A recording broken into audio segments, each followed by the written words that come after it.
वंदे मातरम, आप देख रहे हैं नेटवर्क 10, आपके साथ मैं हूं सांची त्यागी। उत्तर प्रदेश विधानसभा का मॉनसून सत्र हंगामेदार तरीके से शुरू हुआ। इसकी शुरुआत हो चुकी है। अब इसके साथ ही अंदाजा यही है कि आने वाले प्रत्येक दिन के साथ मॉनसून सत्र में हंगामा लगातार जारी रहेगा।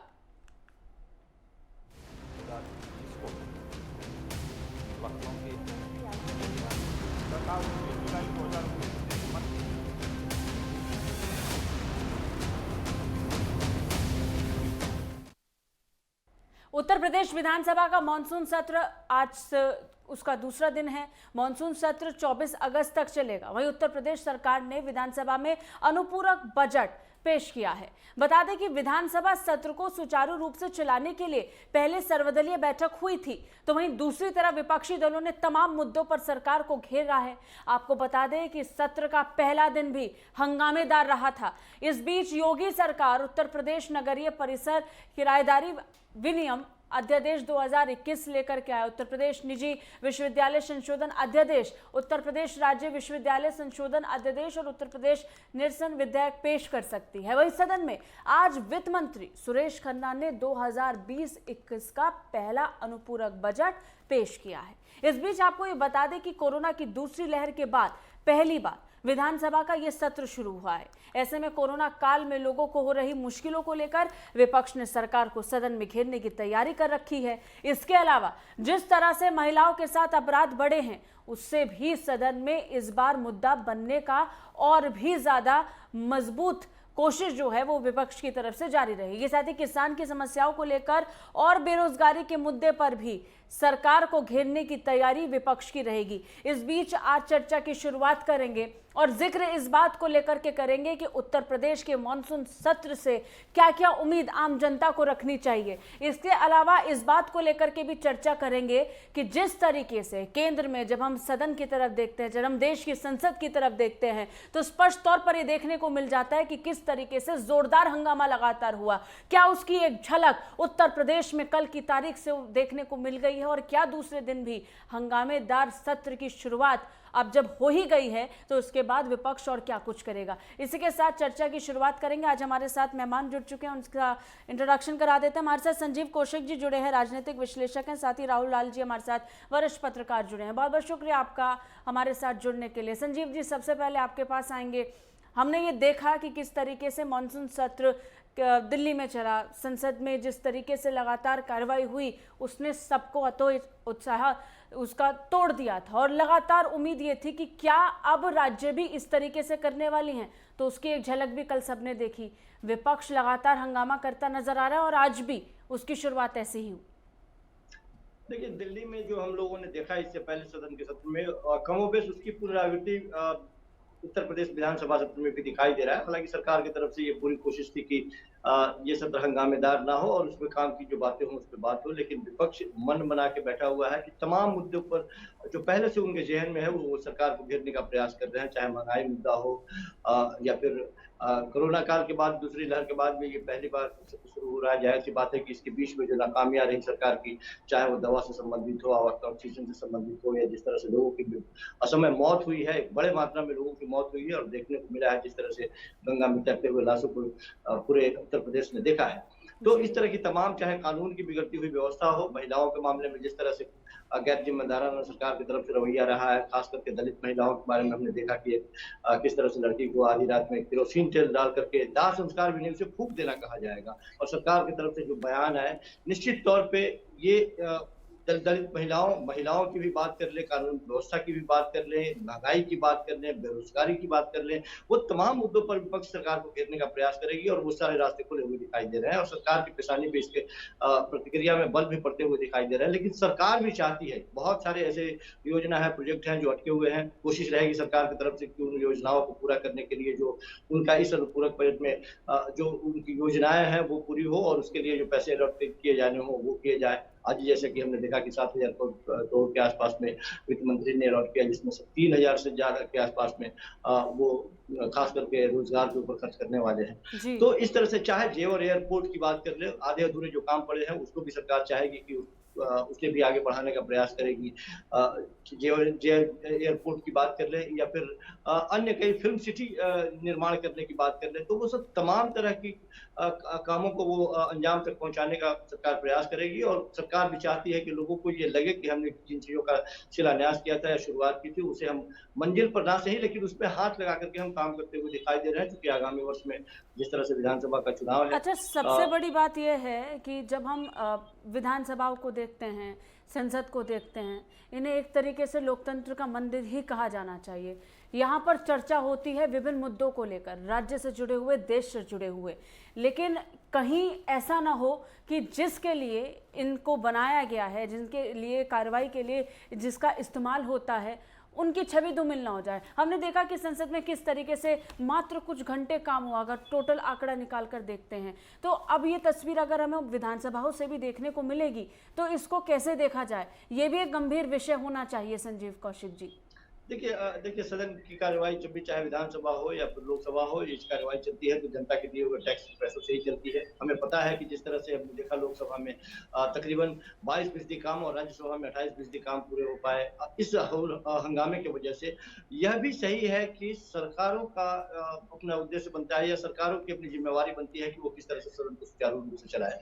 यदि सरकारें संजीदगी के साथ चाहेंगी या विपक्ष को बोलने का मौका देंगी या विपक्ष जो चीज जिस चीज पे वो चर्चा करना चाहते हैं, ईमानदारी पूर्वक आप यदि उस पे चर्चा करना चाहें और उसे सुनने का प्रयास करें, निश्चित रूप से रास्ता निकल सकता है। लेकिन टकराहट की नौबत तब आती है, कई बार ये इल्जाम लगाए जाते हैं कि सत्ता मत में जो बैठे हुए लोग हैं वो इतने चूर होते हैं, संख्या चूंकि बहुत मजबूत संख्या बल के आधार पर सत्ता उनको मिली हुई है और इसलिए वो विपक्ष को अहमियत नहीं देते हुए अपनी बात रखते हैं और वो चाहते हैं कि एक सूचीबद्ध तरीके से उनके जेहन में जो बात चल रही है उसी पर विपक्ष चर्चा करे, और जबकि विपक्ष जनता की तरफ से प्रतिनिधित्व करने वाले उन सारे खामियों को लेकर के बैठा रहता है और चाहता है कि सरकार इस तय हमारे सवाल जो तैयार है उसके बारे में जवाब दे और उसको घेरने का प्रयास करती है। अच्छा, निश्चित तौर पे जी राहुल लाल जी, अगर हम विधानसभा की कार्रवाई का जब जिक्र कर रहे हैं तो एक होता है अपने मुद्दों को रखना और मुद्दे पर चर्चा के लिए सदन में अपनी बात को रखना, लेकिन अब जो देखते हैं वो कुछ अलग और कुछ भिन्न नजर आता है और इस पर चिंता व्यक्त करने की बहुत ज़्यादा ज़रूरत होनी चाहिए। हमने देखा कि किस तरीके से सपा के विधायक लगातार सदन के बाहर धरना देते हुए नजर आए, प्रदर्शन करते हुए नजर आए। उधर कांग्रेस के एमएलसी को हमने देखा रिक्शा चला करके वो सदन की तरफ बढ़ रहे थे। अजय कुमार लल्लू भी इसमें पीछे नहीं थे, वो भी लगातार प्रदर्शन करते हुए और कांग्रेस की अगुवाई कर रहे हैं। यानी पार्टियों ने ये ठाना है कि हम पहले से ही तय कर आए हैं कि प्रदर्शन होगा, प्रदर्शन इस तरीके से होगा कि सबका ध्यान आकर्षित किया जाए और इसके साथ ही कोशिश किया जाए कि संसद को, माफ कीजिएगा, सदन को ना चलने दें। राहुल लाल जी, ये पहले से क्यों हो रहा है? कम से कम कुछ वक्त तो दें, अंदर सदन के अंदर पहुंचे, चर्चा देखें, सरकार क्या करना चाहती है उसकी मंशा को समझें। राहुल लाल जी, देखिए ये बहुत महत्वपूर्ण चीज है कि हम लोग संसदीय लोकतंत्र में रहते हैं, वहां पे चाहे वो संसद हो या फिर राज्यों की विधानसभा, जो भी विधायिका की संस्था है वो लोकतंत्र के मंदिर है जी, और उसमें एक गहन चर्चा होनी चाहिए जी, और वो हम लोगों को संसद में नहीं दिखी। और हम लोगों ने ये देखा है कि सत्ता पक्ष बदल जाता है, सत्ताएं बदल जाती हैं, लेकिन फिर भी एक तरह से विरोध प्रदर्शन का जो भारत में ये तरीका है वो लगातार जारी है। वो जी, कभी कांग्रेस के समय में भी हम लोग केंद्र में देखते थे, अभी फिर इस समय भी वही चीजें चली अभी। लेकिन आज जो चीजें अभी दिखी उत्तर प्रदेश विधानसभा में, देखिए 2 दिनों की जो कार्रवाई अब तक चली है जी, तो कल एक तरह से सदन जिस तरह से चलना चाहिए, कल भी लोगों को निराशा हाथ लगी।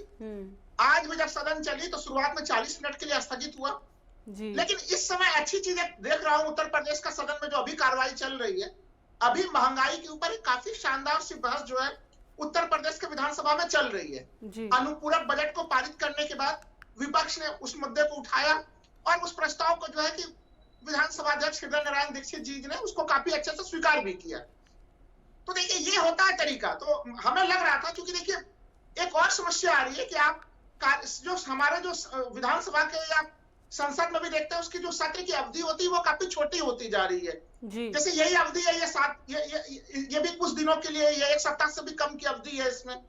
तो आप इसका भी अगर आप फ्रूटफुल ढंग से, उपयोगी ढंग से इसका प्रयोग ना कर सके तो काफी दुखद चीज है। तो अभी 40 मिनट तो आज बर्बाद जरूर हुआ है, लेकिन उस 40 मिनट के बाद अनुपूरक बजट के बाद ये चर्चा हो रही है, ये एक खुशी का विषय है कि जिसमें लोग अपना अपना पक्ष रख रहे हैं। क्योंकि देखिए वो जगह इसी के लिए है। और जहां पे विपक्ष भी अपनी बात रखे, सरकार भी अपना जवाब दे। और देखिए, ये जो सदन की कार्रवाई अभी चल रही है वो कितना महत्वपूर्ण है कि जनता राय बनाएगी, जनता देखेगी। जैसे एक उदाहरण मैं दे रहा हूं, बेरोजगारी का मुद्दा काफी ज्यादा है। संभवतः विधानसभा अध्यक्ष ने आश्वासन यह भी दिया है कि उसके ऊपर भी वो चर्चा कराएंगे। तो अब देखिए, उसके आंकड़े अलग अलग आंकड़े आ रहे हैं सरकार के अलग अलग वेबसाइट पर। जैसे माननीय मुख्यमंत्री जी ने 15 अगस्त को अपने भाषण में कहा कि नहीं, 4.5 लाख लोगों को सरकारी नौकरी दी गई है। जो अलग अलग जो दिल्ली और एनसीआर में जो पोस्टर्स लगे हुए हैं, वहां पे कहीं पे 4 लाख के आंकड़े आ रहे हैं, कहीं पे 5 लाख के आ रहे हैं।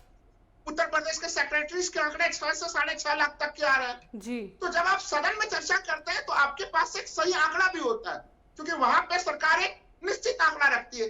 जब हम बाहर बातचीत करते हैं तो एक टेंटेटिव चीज रखते हैं, तो जनता को एक ठोस सूचना भी मिलती है जी। और वो समझ पाती है कि विपक्ष मूल रूप में क्या कहना चाह रहा है और सरकार मूल रूप में क्या करना चाह रही है।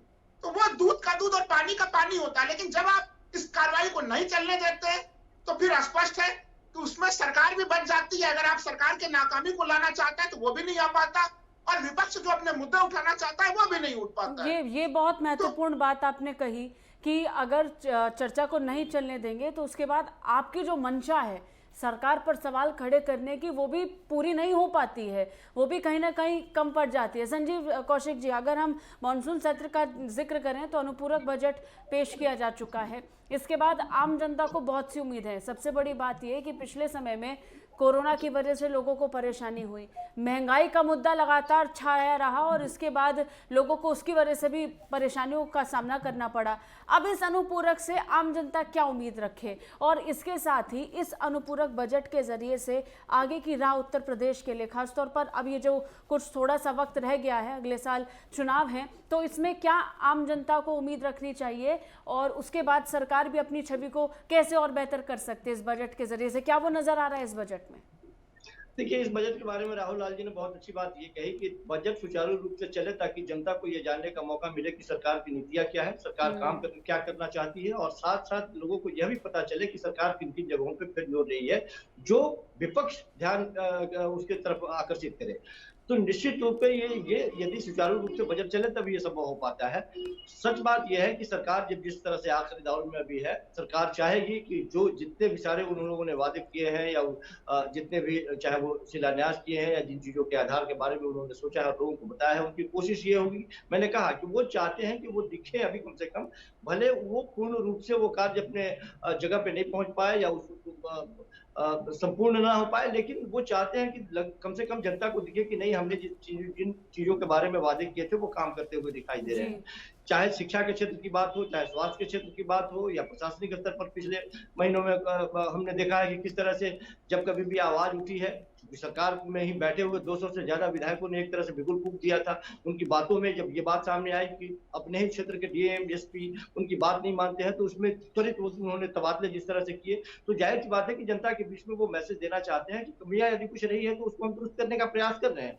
क्योंकि जाहिर अब आने वाले वक्त में जब इलेक्शन आएंगे तो वो इन सब चीजों को रख पाएंगे कि हमने जो कमियां थी उसको दूर किया जी। लेकिन विपक्ष इस चीज को बिल्कुल अभी वक्त देना नहीं चाहेगा। विपक्ष हर एक नाकामियों को वो पहले से ही एक पुलिंदा बना के बैठा है कि आपके पास एक पर्याप्त समय था, सरकार अंतिम चरण में है, अब आप जो कुछ भी करेंगे केवल और केवल ये डेट पेट करने का काम करेंगे। आपने जो काम किया, आपकी जो शैली है, वो लोगों ने 4.5 वर्षों में देखा है कि आपने कैसे काम किया है। पुलिस के मुखबिरी के वजह से ही दर्जनों पुलिसों की जान चली जाती है, अपराधियों की किस तरह से साठगांठ पुलिस से होती है। आज भी हकीकत यह है कि उत्तर प्रदेश में कई थानों नहीं, अक्सर थानों की बोली लगती है जब ट्रांसफर पोस्टिंग की बात होती है। यह भी खुलेआम चल रहा है शिक्षा के मामले में, स्वास्थ्य में, इसीलिए मैंने कहा कि स्वास्थ्य के मामले में ये तमाम चीजें हैं। अच्छा, आपने स्वास्थ्य मामले का मुद्दा उठाया, इस पर राहुल जी आपसे सवाल लूंगी।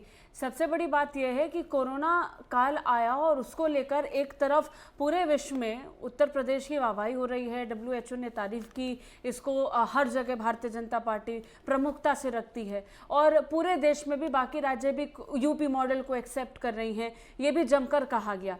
इस बीच विपक्ष का ये कहना है कि अगर राज्य उत्तर प्रदेश का जिक्र करें तो यहाँ पर मेडिकल सुविधाओं का अभाव रहा है, यहाँ पर लोगों को तमाम व्यवस्था नहीं मिल पाई हैं। तो ऐसे में क्या लगता है कोरोना सदन में एक बड़ा मुद्दा बन सकता है?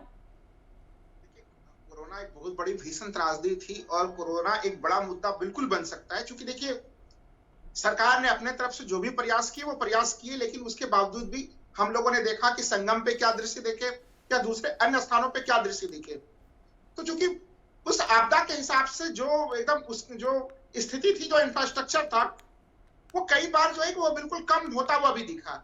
तो वो एक चुनौती रही और हमें लग रहा है कि अब सरकारें जरूर इससे सीख लेंगी कि हमारा हेल्थ इंफ्रास्ट्रक्चर भी हमारे बिल्कुल प्रथम प्राथमिकता में होना चाहिए। सेंट्रल स्तर पर भी काफी कम खर्च हो रहे हैं, मतलब सरकारें चाहे कांग्रेस की हो, बीजेपी, कांग्रेस किसी की भी हो, आप देख लीजिए उसमें 1 से मात्र 1.5% हम लोग टोटल बजट का खर्च करते हैं स्वास्थ्य के मामले पे, जबकि सभी स्वास्थ्य विशेषज्ञ कहते हैं कि हमें स्वास्थ्य के मामले पे कम से कम अपने जीडीपी का 6% खर्च करना चाहिए जी। तो ये बहुत महत्वपूर्ण चीज है। और एक साची जी, जो एक चीज है, चूंकि आज अभी अनुपूरक बजट पेश हुआ है अभी 7,301 करोड़ का। देखिए इस बजट को भी देखने के 2 तरीके बन रहे हैं। चूंकि देखिए हम लोग, कई लोग अनुमान लगा रहे थे कि लगभग अनुपूरक बजट 30,000 करोड़ के आसपास तक का भी जा सकता है, वो अनुमान भी चल रहे थे। तो उस दृष्टि से देखने से यह बजट का आंकड़ा कम दिख रहा है, तो उस दृष्टि से विपक्ष इसकी आलोचना भी करेगा। लेकिन अगर इसका एक दूसरा आयाम देखें कि देखिए अनुपूरक बजट का मतलब क्या है कि आप मुख्य बजट के सप्लीमेंट्री होता है, उसको जब मुख्य बजट में आपकी राशि कम पड़ती है फिर आप अनुपूरक बजट लेके आते हैं जी। तो अगर अनुपूरक बजट कम हुआ है तो फिर सत्ता पक्ष की तरफ से जो तर्क मिलेंगे इसमें वो ये रहेगा कि हमने मुख्य बजट में ही आकलन सही किया था जी। जो लगभग 5.5 लाख करोड़ का जो मुख्य बजट था, तो लगभग वो हमारा आकलन सही था, इसलिए हमें अनुपूरक बजट में बड़ी राशि की जरूरत नहीं पड़ी। तो इस दृष्टि से इस बजट का लोग बचाव भी करेंगे, सत्ता पक्ष के लोग, और विपक्ष के लोग बजट की राशि को कम होने के कारण इसकी आलोचना भी करेंगे। यह भी एक मामला आपको भविष्य में अनुपूरक बजट को लेकर दिखेगा जी। लेकिन हाँ संजीव जी, एक बड़ी बात यह है, आपने बजट पर जिक्र किया, इस पर मैं सवाल लूंगी। संजीव जी, अब जब अनुपूरक बजट पेश हो चुका है, जैसा कि राहुल लाल जी बता रहे हैं कि इसको लेकर के सत्ता पक्ष भी तैयार है और विपक्ष भी तैयार है, लेकिन इन सब के बीच में अगर हम आने वाले चुनावों का जिक्र करें तो क्या लग रहा है, अनुपूरक बजट पर कहीं ना कहीं आने वाले चुनाव की छाया पड़ सकती है या उसका कुछ असर इस बजट पर दिखेगा? कौन नहीं चाहेगा? आप बताइए साथी कि चुनाव के आखिरी समय में या सत्ता जब आखिरी चरण में हो और अगले वर्ष में चुनाव हो, कुछ महीनों बाकी रह गया हो, तो हर एक पार्टी चाहेगी कि हम अभी जो भी करें उसका कहीं ना कहीं वो लाभ लेने का प्रयास करेगी और वो चाहेगी कि लोगों के बीच में एक अच्छी छवि बने, एक अच्छा मैसेज जाए और लोगों को दिखे कि हमने जनता के लिए बड़ी तत्परता से काम किया है। और भारतीय जनता पार्टी बहुत स्मार्ट राजनीति करने वाली पार्टी मानी जाती है और पूरी ताकत वो और पूरे दिमाग के साथ चुनाव लड़ती है। कोशिश होगी भारतीय जनता पार्टी की, निश्चित रूप से जो लोग शिकायत करने वाले हैं या बहुत सारी कमियां, इसलिए मैंने कहा शुरुआती दौर में है कि बहुत सारी चीजें हैं जो कमी रह गई है, उसको वो चाहेगी भारतीय जनता पार्टी की वो पूरा करती हुई दिखाई दे और उसके लिए जो पैसे बाकी है वो सारी चीजें अलॉट किए जाए उसमें। और कोशिश यही होगी, मैं फिर पुनः कह रहा हूं कि भारतीय जनता पार्टी के इस अनुपूरक बजट में पूरी छाप आपको इलेक्शन की दिखाई देगी और वो लोग लुभावन जो जितने भी हो सकते हैं तरीके, वो सारे तरीके अपनाए जाएंगे। लेकिन यह भी मैं बार बार यह भी कह रहा हूं कि विपक्ष भी पूरी तरह से तैनात है और हर एक मुद्दे पर भारतीय जनता पार्टी को घेरने की कोशिश कर रही है, वो करेगी भी, क्योंकि कमियां भी बहुत रही है, खामियां भी बहुत रही है, जिसपे चाहेगी कि विपक्ष कम से कम जनता की आवाज बंद करके इन्हें घेरे और सवाल का जवाब दे। लेकिन ये सब कुछ तभी पूरा हो पाएगा जब सदन सुचारू रूप से चले और सुचारू रूप से लोगों की आवाज वहां तक पहुंचे और लोग भी सुन पाए वहां जी। राहुल लाल जी, मुख्यमंत्री योगी आदित्यनाथ कहते हैं कि हम हर सवाल का जवाब देने के लिए तैयार हैं, लेकिन क्षमता होनी चाहिए विपक्ष के अंदर संयम रखने की। इससे पहले सर्वदलीय बैठक भी सरकार द्वारा बुलाई गई थी, अब उसके बाद भी हंगामा रहा और मुख्यमंत्री योगी आदित्यनाथ ने यह भी कहा कि हम हर सवाल का जवाब देने के लिए तैयार है। यानी कुल मिलाकर एक तरफ सरकार आश्वस्त है, आत्मविश्वास से भरी हुई है कि हर सवाल का सामना वो कर लेगी, दूसरी तरफ विपक्ष है जो एक तय करके बैठा है कि किसी भी रूप में हम लगातार सरकार को घेरेंगे और अपने मुद्दों को सामने रखेंगे। क्या ये एक आखिरी मौका माना जाना चाहिए चुनाव से पहले? विपक्ष के पास भी है, सरकार के पास भी है, सरकार अपनी बात को अपने पक्ष में ला सकती है, वहीं दूसरी तरफ विपक्ष है जो सरकार को घेरने की कोशिश कर सकता है। साची जी, देखिए बिल्कुल सही है कि चुनाव के पहले एक तरह से ये काफी शानदार मौका है दोनों पक्षों के लिए जी, और इसमें टकराहट काफी बढ़ सकती थी। लेकिन मैं कह रहा हूं कि जो दृश्य अभी हमने देखे, महंगाई के मामले के जो डिबेट चल रही थी, उसमें जो विधानसभा अध्यक्ष हृदय नारायण दीक्षित है वो धन्यवाद के पात्र हैं जी, कि उन्होंने सत्ता पक्ष और विपक्ष के बीच में एक संतुलन बना के सदन के कार्रवाई को चलाने का पूरा प्रयास किया। विपक्ष के मांग के, महंगाई के डिबेट के मांग को उन्होंने सीधे सीधे स्वीकार करके उसके ऊपर डिबेट शुरू भी कर दिया।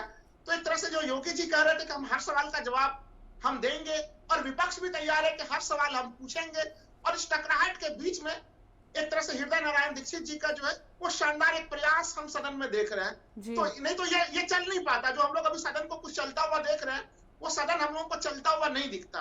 तो क्या हम आगे के दिनों में भी जो इस समय जिस तरह से सदन चल रहा है उसी रूप से आगे के दिनों में भी चलता हुआ देखेंगे?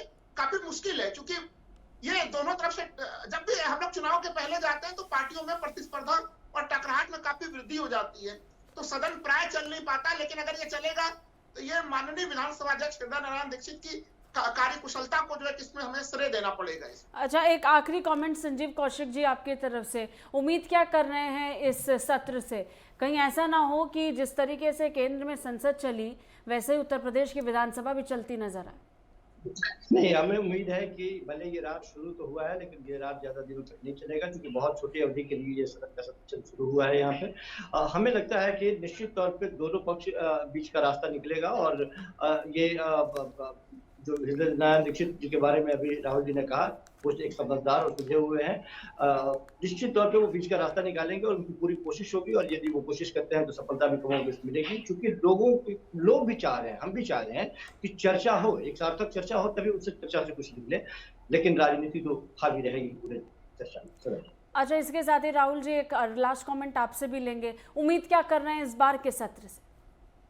देखिए, उम्मीद तो हम लोग यही करेंगे कि सदन में जनता के मुद्दे उठे, क्योंकि देखिए चुनाव से पहले ये जनता के जानने के लिए सबसे आखिरी मौका है कि हम जो संकल्प पत्र में सरकार क्या घोषणाएं लेके आई थी, 4.5 वर्षों में उन घोषणाओं को कितना पूरा किया, विपक्ष जो मुद्दे उठा रही है उसमें कितने दम है, और सरकार किस रूप में उसका जवाब दे रही। क्योंकि देखिए जनता बेवकूफ नहीं है, आप अगर उसको सही इंफॉर्मेशन मिलेंगे, वो डिबेट को अगर स्वच्छ डिबेट होगी सत्ता पक्ष और विपक्ष का, तो जनता बिल्कुल देखेगी, और लोकतंत्र में फिर उसको मताधिकार के समय उसे निर्णय लेने में सुविधा होगी। तो उस दृष्टि से लोकतांत्रिक रूप से भी सदन का ये सत्र अभी काफी महत्वपूर्ण है, और ये निर्णायक होगा मौजूदा सत्ता पक्ष के लिए भी, सरकार के लिए भी, विपक्ष के लिए भी, और जनता के लिए भी, जो दोनों को देख पाएंगी। बहुत बहुत शुक्रिया आप दोनों का, संजीव जी, राहुल जी, हमारे साथ जुड़ने के लिए।